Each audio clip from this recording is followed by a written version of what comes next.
نهار تبدا وتحمدوا الله كلشي غادي يتبدل. ملي كتسمع هاد الهضره غتجيك في شكل كيفاش حياتك كلها تبدل بسبب جوج كلمات: الحمد لله. والله بالنسبه ليا هاد جوج كلمات هما اقوى جوج كلمات في الكون. كتعلمك اهم حاجه اللي هي الصبر.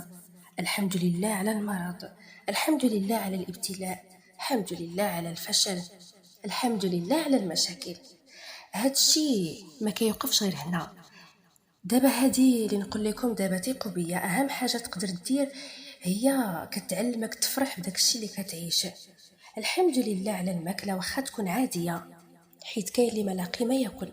الحمد لله على الناموسيه اللي متكي عليها، حيت كاين اللي ناعس غير في الارض وفي الزنقه.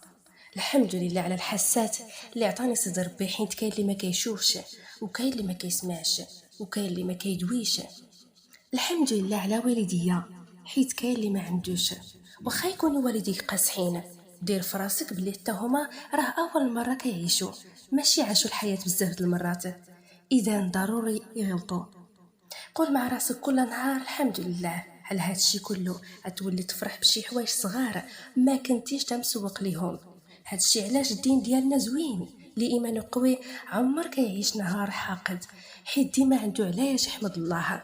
غير حنا كنبقاو مركزين في داكشي اللي بعيد بزاف كبير، حتى كنساو داكشي الصغير اللي اهم من داكشي كله.